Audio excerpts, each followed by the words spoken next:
Hi, everybody. My name is Jaden Hurd. I'm actually the one of the student spokespersons for Students for Life of America. I also have my own podcast called Let It Be Heard, and I'm from Auburn, Alabama. So I am very cold in this environment. But I want to introduce you guys a very good friend of mine. I've worked under him before, actually doing pro-life lobbying and pro-life door knocking. But we're going to introduce first Titus Folks. He is the National Activist Coordinator. He has managed and worked on campaigns across the country. He has delivered 36 election wins to Students for Life Action since 2019. He started working in politics in 2013 by getting involved with Students for Life at Liberty University, and he knows how important campus activism is in the fight to abolish abortion. He's passionate about connecting college activists to pro-life jobs and internships, and he's always happy to review a resume. Without further ado, Titus Folks. Thank you. Thanks, Jaden. So we're really excited to talk about what we do at Students for Life Action. We are like Students for Life, but political. What we've really perfected is helping Republicans find early retirement. If they don't vote the right way, helping them find a way out. So we are going to just go over what this looks like and what our model looks like, because it's not the same model that every pro-life group has or everyone's focused on. First of all, we want to highlight our straw poll. If you haven't voted yet, we're planning on releasing to the media. I've already seen what I think the results are going to be, and I'm excited about it. But if you haven't already, you can go to studentsforlifeaction.org/straw poll, and you can vote on who you support for president, vice president, a couple policy questions. And we'll be releasing that to the media at 5, I believe. So right in the main session after this is when we're planning on actually having Kristen talk about it. So the goal of this is to help you understand what the confrontational model is, why we're mean to politicians, it is because they deserve it, and what resources are available to you, and how we are actually practically building a strategy to abolish abortion in our lifetime, state by state. So how do you get elected officials to actually take you seriously on abortion policy? I don't know if anyone has gone and talked to legislators and just kind of been not laughed at, but condescended to. Recently we had a situation where we got a bill introduced, and the legislator told the press, I don't think I really support this, but I really wanted to help Students for Life out because they were so nice and so passionate. And it was a very condescending way to talk to our student activists who worked really hard to introduce legislation, and they just talked down to her and treated her like that. However, in other states, what we've experienced, and we don't go there quite yet, other states what we've experienced is that these politicians are jumping over themselves to talk to us and get our opinion before they do anything. And the difference is how we've actually implemented political power in those states, whether we've actually seen politicians have to resign or step down after losing an election because of our involvement. And there really is a sense in which our political power is proven by how seriously we're taken. And that's why sometimes if you go and talk to a legislator, and you might not even be from their district, they might not take you very seriously until you've done something to prove yourself, or unless you're attached to an organization that has. So a lot of the time in the pro-life movement, we act like this first dog, and we're at the Thanksgiving table, and we're underneath the table, and we're just begging for scraps. We'll take anything they'll give us. If they'll just look at us in the right direction, give us some food, we'll be happy. But what we really need to be is a second dog. We need to be this angry dog that jumps on the table, grabs the Thanksgiving dinner, eats all of it, throws it up, maybe eats it again, and then maybe lets the owner have something to clean up. So we want to be very aggressive in pursuing pro-life policies because these lives matter, and we shouldn't be taking scraps. We should be advancing bold, courageous policies that actually save lives. So in 2023, we had a lot of cool successes and a lot of reasons why we feel authoritative in actually talking about this stuff. One is we were supporting Senator Tuberville in his fight. For those of you who are following that, they introduced new policy to actually fund abortion travel for service members. That was a brand new thing. We've been fighting over the Hyde Amendment recently, and actually whether we as a country actually agree that we shouldn't have taxpayer funding of abortion. And Senator Tuberville actually stood up and stopped military appointments until they would reverse that policy. He fought seriously this year, and it was really incredible. Then in Wyoming, we got our chemical abortion prevention bill actually introduced and passed. And it is the 3rd year that we've been pushing it, and it's the first bill of its kind. We've been pushing this across the country in the upcoming year. And then we had, of course, the ERA again, which just keeps rearing its ugly head. It's the Everything Related to Abortion Act, where they are trying to get abortion in the Constitution federally. And we talked about late-term abortion. And then the University of Pittsburgh was really a success we're excited about. For those of you that haven't followed it too in-depth, the University of Pittsburgh, they were doing experiments on aborted fetuses, and they were actually grafting baby skulls to mice. all kinds of weird, grotesque stuff like that. And then the Republican-controlled majority, the supermajority in Pennsylvania, they went and they failed to actually defund them. And so we came back and again, and we had some success there that Jordan will talk about. And then we have 2024 upcoming, and there's a lot of cool things we're looking at there. A lot of it is finding these legislators who said they're pro-life, said they're Republican, and then betrayed us.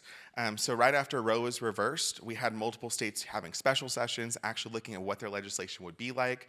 So for example, in Nebraska, one state senator, Merv Ripe, he actually stopped the heartbeat bill from passing by himself. They passed a 15-week bill instead. He said he was pro-life the entire time of his career in politics until it actually mattered. In South Carolina, Republican supermajority, you had 6 Republican state senators stop the life of conception bill from passing.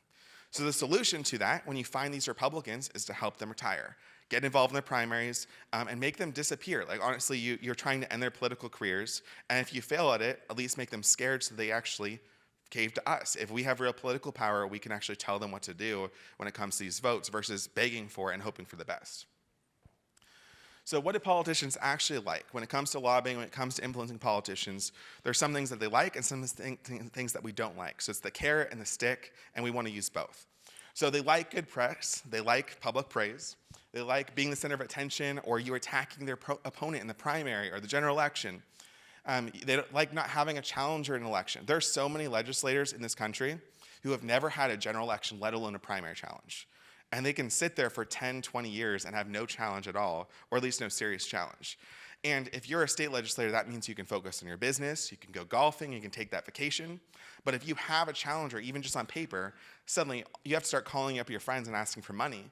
And if they're conservative, you have to explain to them why you voted against the pro-life bill.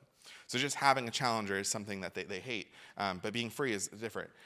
If you've ever been on a campaign with lots of volunteers, it's fun. If you've been on a campaign with no volunteers, not fun at all, it's miserable. And often what will happen as well is when people run for office, the GOP will manipulate rules in favor of the people that they like. And that's a nice thing to happen to you. If you can miss your paperwork and the state still lets you file to run instead of having a write-in campaign, that's a nice perk. And then having money either for your campaign or for your district to fill the potholes and build the bridges. And then what they don't like is all the opposite of that, right? So it's, if you go to the next slide, it's bad press, public embarrassments, being ignored, being denounced. So if you were endorsed by a pro-life group and the next year they're criticizing you, probably not a good feeling. Having challengers, having public political party opposition, having to fight your own political party to get on the ballot, not having money. But really all of this comes back to one thing, and that's, do we have voters to support us, or are there large numbers of angry voters who are threatening your political career?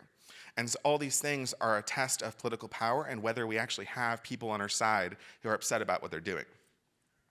Next slide, please. So there's a couple things we'll use to actually hold them accountable.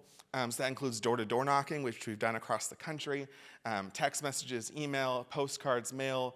I forget how in detail we get in this presentation on some of that. But there's all kinds of different tools you can use. One of the best is hijacking events. It's a lot of fun. I remember in Virginia, we had a bunch of people doing town halls right after Trump was elected. And all of the Republican congressmen stopped holding town halls because they kept us getting disrupted.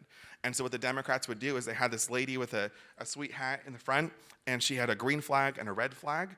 And all of the people in the auditorium were Democrat supporters from this group called Indivisible. And if she raised the green flag, they all cheered. If she raised a red flag, they all booed. And there was only one town hall for that Congressman, Scott Taylor, and everyone else just canceled them after that because it was just completely out of control. We can flip the tables. We can do the same thing. So, for example, in Virginia, the Republican Speaker of the House oversaw the expansion of Obamacare, which included $6 million of funding for Planned Parenthood. So, several of my friends went to his barbecue donor event, and they held a giant banner that said, "Thank you, Speaker Howe, for expanding Obamacare."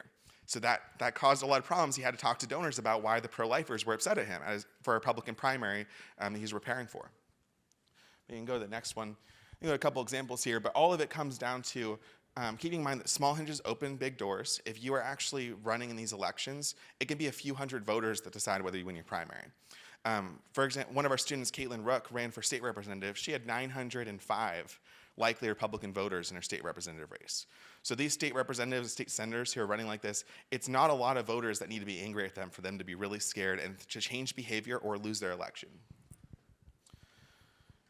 So you can't see these too well, I guess, but these are a couple examples that we're proud of. So you have Fred Glynn, who won by 0.2% for his state representative race, and that was after we knocked 2,000 doors with mailers talking about how he was pro-life and his opponent wasn't. And if you're in a Republican primary and a group comes in and says that you're not pro-life enough for them and the other person's better, it actually does have a big impact, and that's where we really shine as a movement, when we can just hold these people accountable in primaries and say this person's good, this person's not on an issue you guys care about. But there's been just several like that. You have Caitlin Rooks up here where she was 18 and she beat 2 Republicans in the primary. And it was because we went and knocked her district twice. We flew people out to Montana, knocked on these doors, and she won by a small margin. But it was because she identified issues like the life issue that she was better than her opponents on. You can go to the next slide. So we have a few case studies. So Jordan Mormon, I'll go and introduce him, I guess, if that's okay. But Jordan Mormon has been with us for about 4 years with Students for Life, and he is the guy we send to get things done. So we've sent him to Pennsylvania, Wisconsin, Wyoming, which is all across the country. He's been snowed in. He's the guy on on the ground actually knocking on these doors, holding people accountable, making them happen. So he's currently the political leadership coordinator, runs several of our student programs, and you can hear from himself some of the things he's gone through.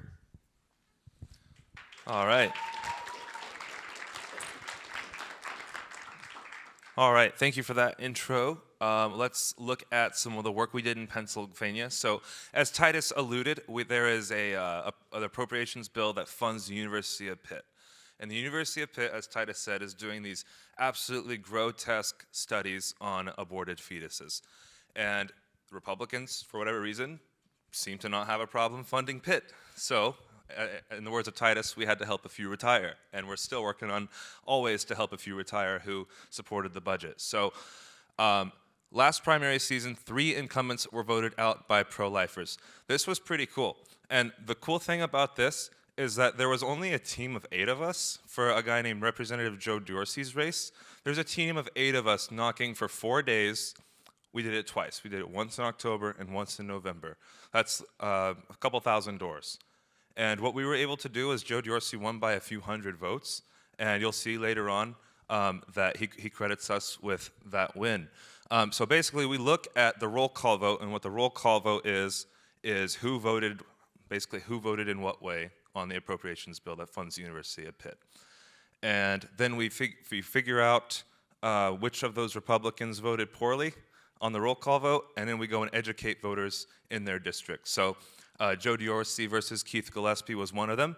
Another one was Marla Brown versus Chris Sinato in Newcastle, PA, about 40 minutes north of Pittsburgh. So Chris Sinato was an incumbent Democrat for 28 years in Newcastle, PA. And by going there and talking with voters about the life issue, about the funding of Pitt, we unseated a 28-year Democrat with a pro-life. Like, we educated the voters in that district, and he lost his race. To Representative Marla Brown. So these things that Titus and I are talking about, they absolutely work.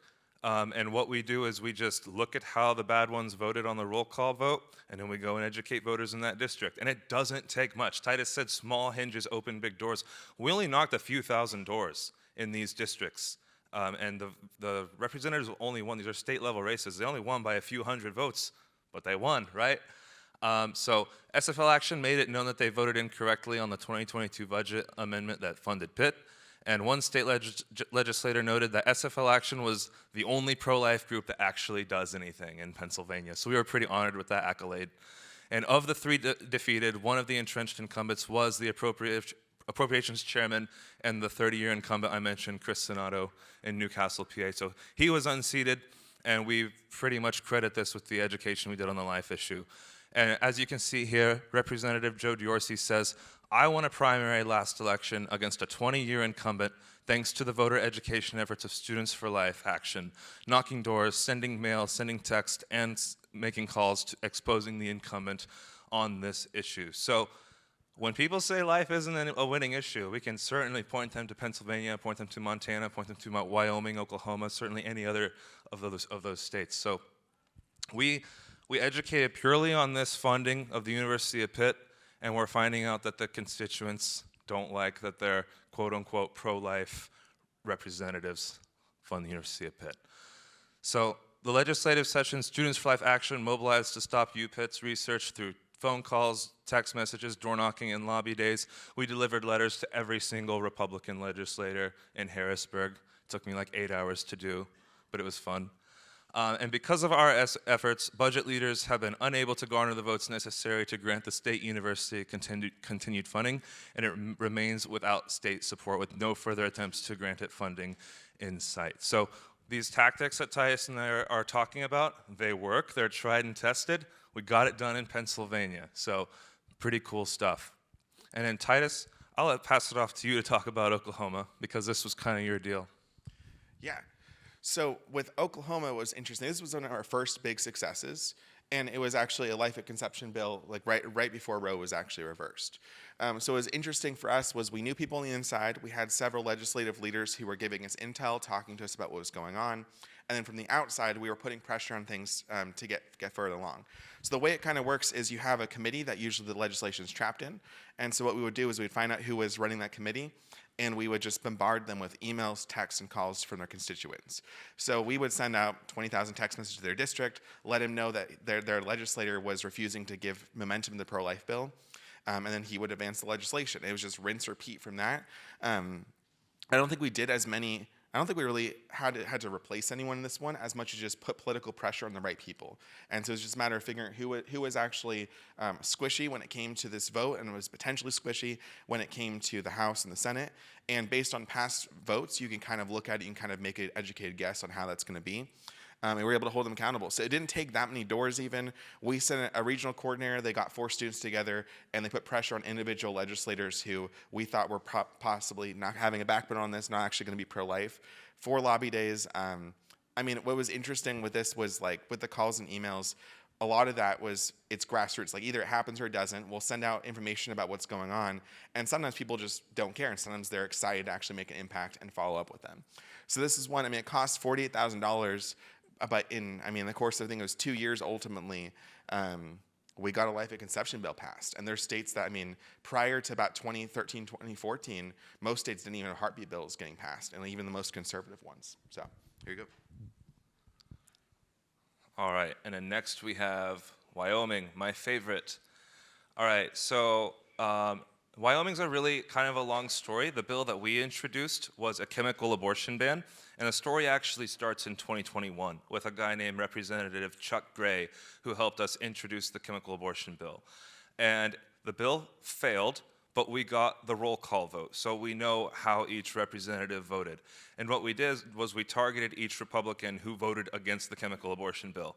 And now, Wyoming's crazy, because you're thinking, like, this is a state where the legislature is 95% Republican. I think right now there's 4 Democrats in the House out of 54, I think. So you might be thinking, like, Wyoming, of course it's pro-life. Like, obviously they have a law on the books, and not really. They didn't really have any meaningful pro-life legislation until a trigger ban, I think, in 2021. So we went in with our chemical abortion ban, which, if passed, would effectively end abortion in Wyoming, with the exception of drug trafficking. So Chuck Gray introduced this bill in 2021, and it passed the Senate, and we got the roll call vote, and it failed, but we relentlessly exposed those who voted bad on the bill. And I think 7 squishy Republicans were replaced with conservatives that following election cycle.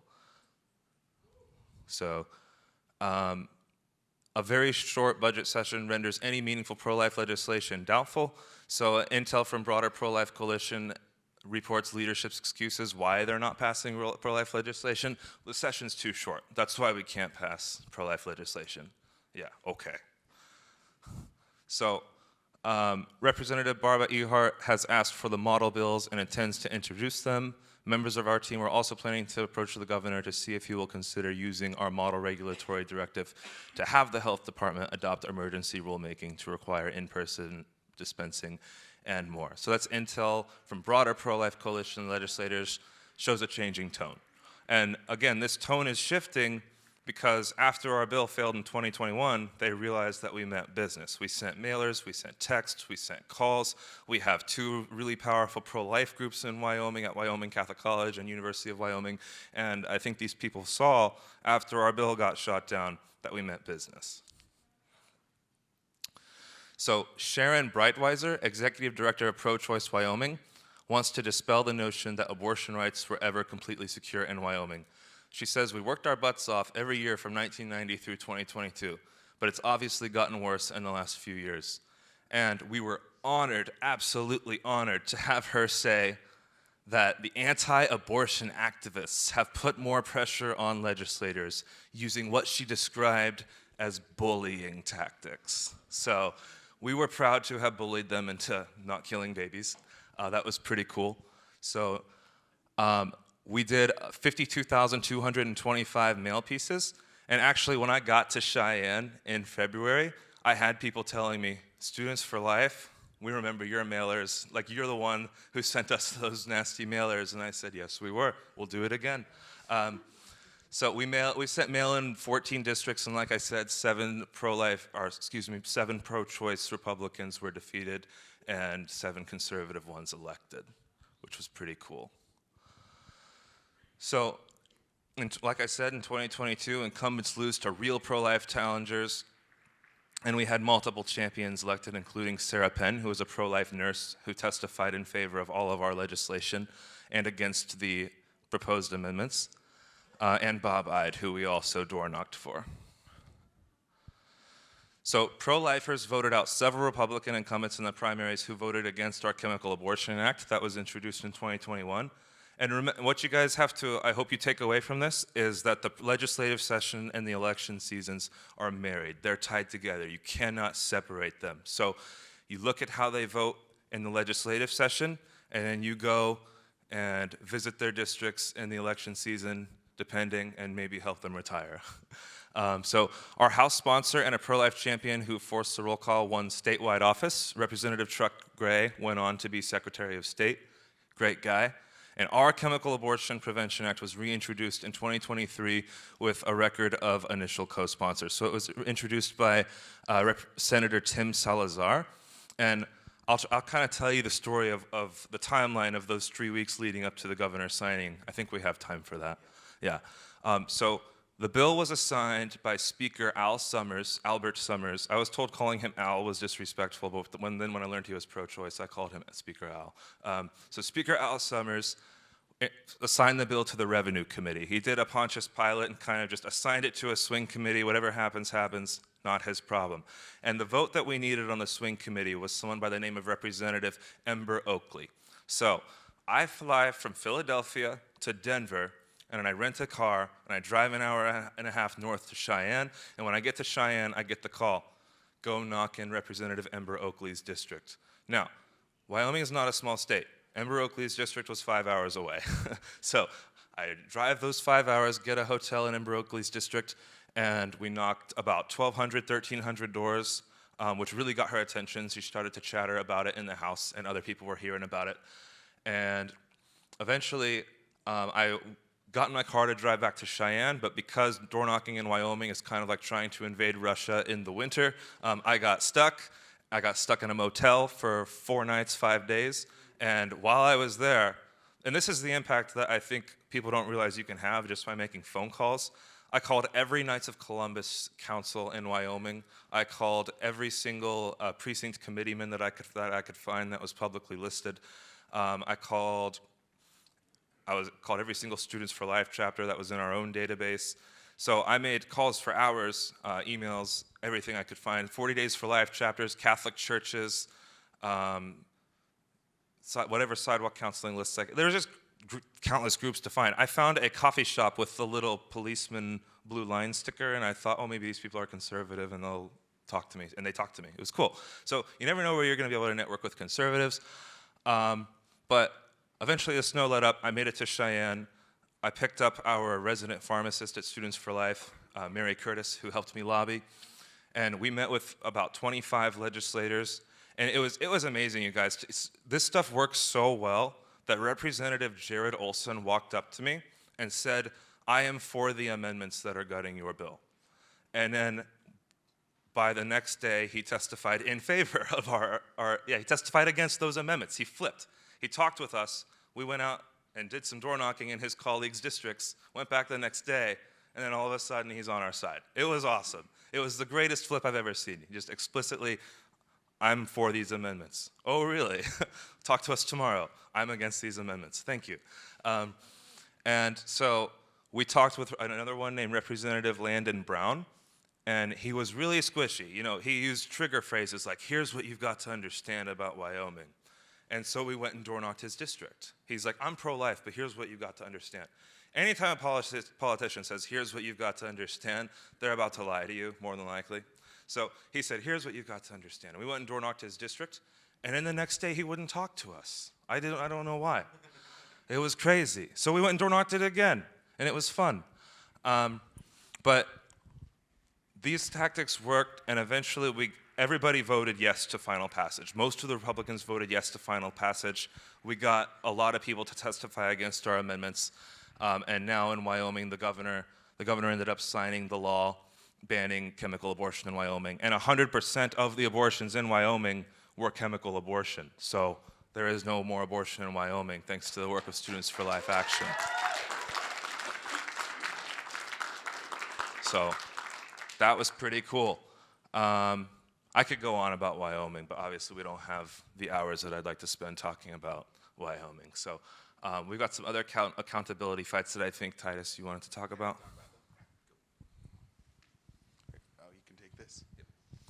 But yeah, South Carolina has been interesting. We had those 6 state senators who voted to stop the life of conception bill. And one of my favorite things that's happened so far with that is we decided we were going to go to their churches because most of them attend a conservative Christian church, apparently. And so we went and we dropped off the mailers we would normally mail to the district and put them on the cars after checking with our legal team and everything. Well, one of them sent back a letter signed by our bishop. I won't tell you what denomination it is, just in case anyone has opinions about them. But it was a certain type of Lutheran, though.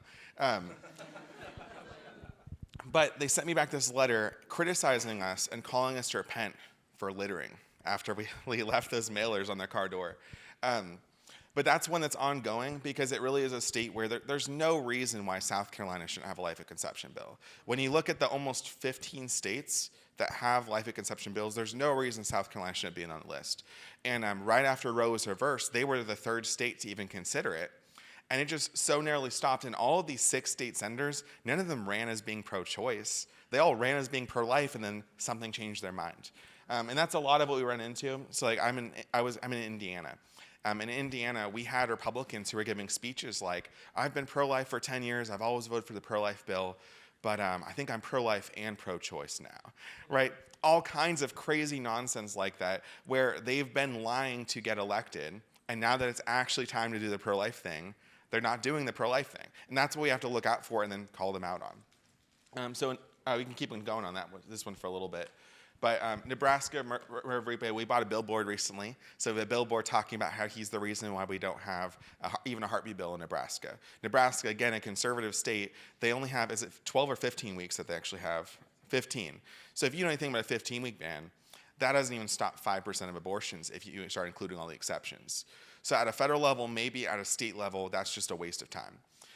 But this is a state that has a Republican supermajority that held on to it very well. And people like Merv, I think he's only been in office for maybe 2 years, and he ran as a pro-life Republican. And then it came time to do the pro-life thing, and he refused. So we've been at his church, too. We've have the billboard up, and we've been knocking doors in his district. If anyone's from Nebraska and you want to knock doors, we have opportunities for that. North Carolina, we had the heartbeat bill failed, but it's one of those states where we think if we come back to this, depending on the elections in 2024, we might have some good opportunities to do that. But you can just keep going on this list. I mean, in Arizona, we had a situation where pro-life Republicans with the majority voted against sending $6 million to pregnancy resource centers. And so we went and we helped one of them retire, and then the other one lost her election to the Democrat. And we were okay with that because she was gone. And that was one where after we actually got this Republican who voted against it replaced, her replacement, Senator Nancy Bartow, actually got pro-life legislation passed instantly. It was wonderful. But we can just keep on going on with these states, and many of you probably have stories of your own in your state. But you can go to the next slide. So one thing we wanted to plug for this while we're on this topic of just kind of more confrontational politics is we do have a free speech support system. So if you are on a college campus where you run into free speech issues, just having your campus group set up, we do have lawyers we can refer to you. I know it isn't completely related to what we're talking about, but it's something we've run into so much. I think it's almost 100 that we have a year, that we have situations where high schools are told they can't form a group or colleges. So I wanted to throw that in there. And then next slide. We want to open for questions. I know a lot of you have different situations in your state. I might be curious what we're kind of talking about. But this is a training that we offer as an 8-hour training that's much more in depth if you really want to figure out how to do this in your state. One of our students, Cheyenne Vandeventer, she heard this training, hosted one in Kansas, and then got legislation introduced last year. So this is something that like you actually can practically do in your state if you're trained properly. We also do this for other pro-life and pro-family groups, so we can kind of have the same strategies in mind before we collaborate. But Jordan has the mic. If anyone has any questions. I think they're going to turn this on and let people come in. Oh, that's perfect then. Yeah. So anyone, if you have any questions, feel free to let me know. I appreciate it, guys. Yeah, come stand here and you can use the mic. Yeah. What's going on with Virginia? Who have we got in Virginia that is pro-life and actually acting on that, acting for that? Yeah. I love that question because we just got 2 Students for Life alumni elected as state representatives this year in Virginia. So that's, yeah. So that's Mark Early Jr., who was at Virginia Tech, and that's Tim Griffin, who was at Liberty University and Appalachian School of Law. And so we're working on a chemical abortion wastewater bill, which is one of our top priorities, making sure there's clean water, but looking at the environmental question and calling liberals bluff on it. Because when you think about it, when you think about chemical abortion, you're not even supposed to flush a goldfish down the toilet. And people are actually having toilet bowl abortions and flushing the fetal remains into our water supply. So we're looking at chemical abortion regulations related to that, and he's introduced that. And there's a number of other ones. I'm blanking on his name right now, but I wish I could. I think it's Phil Scott in Spotsylvania. He's a friend of mine, and he actually has a daughter with similar health issues my daughter had, and he's introduced legislation as well. Green Beret, Nick Freitas, he introduced a 15-week bill a couple years ago, and he's great as well. So there's a couple good ones. The challenge with Virginia is that you have a Democrat majority of 1 seat, and so it's so close that a lot of the Republicans are scared to do much until they have a majority. So they are considering a state constitutional amendment to enshrine abortion as a right in Virginia. It takes multiple years in Virginia because you have to get it through the legislature twice, and then it goes to the ballot. So that would be 2026. So if they can get 1 Democrat to defect in either chamber, they can stop that. And that's kind of the main priority right now for the state. Yeah, thank you, Titus. I have a question. I live in a very blue state of Massachusetts. I'm curious, have you ever tried, like with SFL Action, to get involved in more blue states? Because I know your chance of passing even like a 15-week ban in Massachusetts would be 0, but there are some things that even a lot of pro-choice people support, like not taxpayer funding for abortion or limiting abortion in the very late term. Have you ever looked into that, and have you had any success with that? Yeah, so Chanel Prunier, who's our new executive director, ran a family policy group in Massachusetts for 15 years. So she's been up close and personal to that situation. And what I think we've learned from her experience and others is that really the best thing to do is focus on those defensive fights. And so, for example, in Maine and New Hampshire this year, and I could just keep listing states because we've done at least 15 lobby days already this year, right? So we're just literally everywhere. But in Maine and New Hampshire, both states are considering constitutional amendments to enshrine abortion as a right. And so we're in both those states testifying. And a lot of states like Maryland, for example, keeps considering assisted suicide every year. And because it's defensive and because politicians don't like to rock the boat, by just having confrontation on our side and showing that there will be confrontation if they do something like legalize assisted suicide, we can stop it. So it's worth mobilizing to keep things from getting worse until the political winds change, basically. Interesting, thank you. Yeah. And we have 5 minutes, so we'll do our best to answer as many questions as we can. Thank you. Can you explain a little bit more about the captain program? Yeah. So we have, I believe, 25 this year spots for the captain program. And 25. Sorry. 25, yeah. And I've run it for a couple of years, but Jordan has just taken over, so he's been running this next year. And basically, it's the people on the ground in key states to help out with testifying legislation, elections, and anything you want to add about the new year and what it looks like? Yeah. So this year we are looking to have you, like Titus said, lobbying, and we'll probably have you do some literature drops, and we'll have you testify if you can. Those will be the three main things we're looking for if you're selected to be a Students for Life Action captain. We'll also have bi-weekly trainings where we hear from a guest speaker, and we'll go over more in depth these confrontational politics models as a small group of 20, 25, 26. And you can go to studentsforlifeaction.org/apply and work with Titus and I a lot more closely, and we hope you do apply. The applications are open till April. And it starts with a week-long retreat in DC where we do more detailed training and everything before we send you out to do all that stuff too. But Does that answer your question? you talk to us after too. But Oh, okay. Thank you guys so much for the work that you do. I'm from the state of South Carolina, and my state senator was actually one of the 6 who voted against the life, Senator Tom Davis. okay. Yeah. I actually spoke with him on the phone afterwards, and he assured me that he was pro-life except for the first 6 weeks after conception. But the problem is that after that happened, nobody's been running against him in the primary. So what's Students for Life Action? What's the strategy for when there are no primary challengers? Do you want to run against him? No, but we have found primary challenges for the other 5, and he's the one we haven't found one yet for. So if you know anyone that you can point us to, I mean, Yeah. we're happy to support them. We've formed PACs before to help alumni especially run for office, and it's just a matter of finding someone who's willing to do it, because they don't have to win. If they just show up and make him stop. I mean, I don't know what he does in his free time, but he probably has a business, he has a life, and if he just can't do business as normal and he has to ask his friends for money because he voted against the pro-life bill, that'll cause political pain to him. So I think just getting someone's name on the ballot is the priority. So I have a question back on Virginia. The state senate right now is 51-49, but there was a report a couple months ago that one of the Democrat senators who won actually doesn't live in her district, which disqualifies her from holding that seat. So I was wondering, I know Students for Life Action is mostly door knocking and primary targets, but do they do any legal targets or legal work or anything like that? Not really. I mean, we have partners who do. For Virginia, if they do disqualify them, I mean, we can get involved in the special election too. So we've done a lot of special elections in Virginia because the margin's so close, 1 or 2 seats can determine what's going on. So, that'd be cool. Oh, we have 2 minutes still for questions. So I'm from Northern Kentucky. We've been a staunch pro-life state. As you know, strategically, we lost our Human Life Amendment. Very disappointing. Lack of funding, including for our Catholic diocese. What are your recommendations strategically going forward from what you know of Kentucky and the Kentucky House, Senate, and gubernatorial? So we've been focused on 2 things.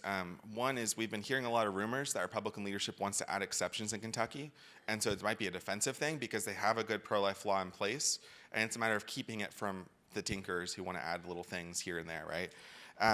The other thing is chemical abortion, because I think, I'm not sure if we mentioned it here, but other sessions have probably talked about this. In a lot of states where abortion is banned, chemical abortion can still be ordered by mail. There's still exceptions for that. So looking at chemical abortion restrictions, we have some model legislation, 1 focused on just limiting it, and 2 focused on the environmental impacts. And so we've been talking to people about introducing it in Kentucky. We haven't found a bill sponsor this year, but that'll be what we keep going back to, basically. Yeah, that'd be awesome. Cool. Sounds good. All right. Well, thank you guys. That wraps it up. It's 5:05. So remember the next session's at 5:20. There you go.